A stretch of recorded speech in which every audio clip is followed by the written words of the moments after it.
Assalamualaikum warahmatullahi wabarakatuh. Perkenalkan, nama saya Bekti Diana Anjasari dari Universitas Nahdlatul Ulama Sunan Giri, Bojonegoro, Prodi Teknik Informatika semester 1. Sini saya akan presentasikan tentang sistem analog dan sistem digital. Yang pertama yaitu tentang pengertian sistem analog, kedua pengertian sistem digital, yang ketiga perbedaan sistem analog dan sistem digital, yang terakhir yaitu gerbang logika. Yang pertama, pengertian sistem analog. Sistem analog adalah sistem pengolahan sinyal yang datanya diolah secara kontinu atau bertahap. Dengan kata lain, sistem analog mempunyai ring dalam pengolahan data sinyal. Jadi sistem analog itu kadang dalam bentuk sinyalnya itu seperti gelombang-gelombang gitu. Karena dia mempunyai ring dalam pengolahan data sinyal tersebut. Lanjut. 2. Pengertian sistem digital. Sistem digital adalah pengolahan sinyal yang datanya diolah secara diskrit. Kalau tadi yang sistem analog secara kontinu, kalau ini secara diskrit. Yaitu nilainya berubah secara ekstrim, naik atau turun secara drastis. Walaupun di mata kita sinyal terlihat kontinu, analog, namun sebenarnya sinyal tersebut adalah piksel-piksel yang tersusun tidak kontinu atau digital. Sistem digital hanya mengolah dua sinyal data, yaitu 0 dan 1, sehingga sinyalnya tidak memiliki ring. Lanjut. Nah, ini 3 perbedaan sistem analog dan sistem digital. Kalau sistem analog itu bersifat kontinu, kemungkinan error yang besar, karena memiliki ring, rentan terhadap gangguan atau noise, pengolahan sedikit data, pengolahan data yang rumit, mengatur frekuensi dan amplitude, perawatan sistem yang mahal. Kalau sistem analog itu perawatan sistemnya agak mahal. Nah, kalau sistem digital bersifat diskrit 0 dan 1. Kemungkinan error yang kecil karena hanya ada 2 data yaitu 0 dan 1. Jadi kemungkinan errornya kecil. Lebih tahan terhadap gangguan atau noise. Mengolah banyak data, mengolah data lebih sederhana.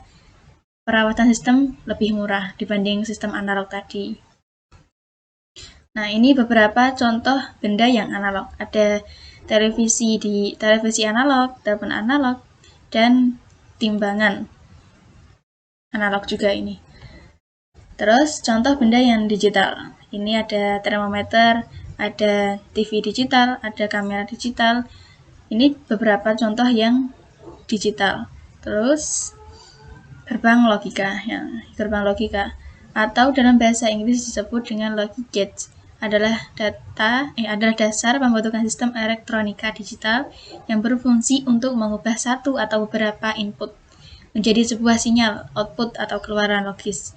Gerbang logika beroperasi berdasarkan sistem bilangan biner, yaitu bilangan yang hanya memiliki 2 kode simbol, yakni 0 dan 1 dengan menggunakan teori aljabar Boolean. Nah, pertama yaitu gerbang N. Gerbang N memerlukan 2 atau lebih masukan atau input untuk menghasilkan hanya satu keluaran atau output.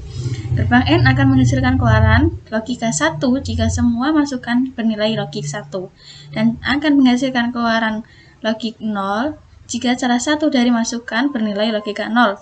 Simbol yang menandakan operasi gerbang logika N adalah itu biasanya titik atau tidak memakai tanda sama sekali. Contohnya yaitu Z sama dengan X titik Y atau Z sama dengan XY. Nah, ini contoh gerbang logika N. Ini tabel kebenarannya.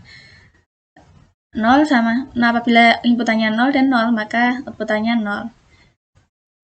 Beda, kalau umpama inputannya 1 dan 1, maka itu outputannya baru 1.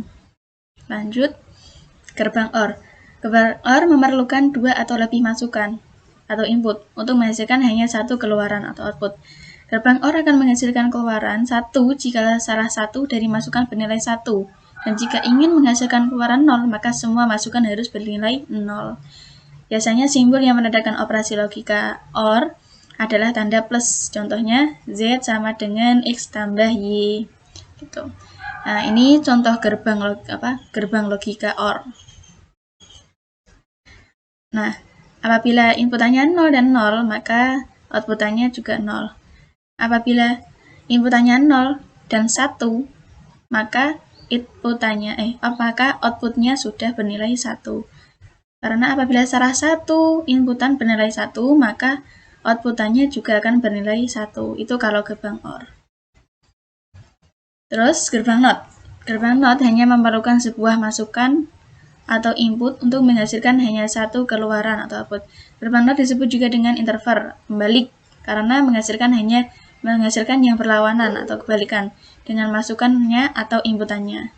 Gerbang NOT itu biasanya dilambangkan dengan simbol minus di atas variabel inputannya.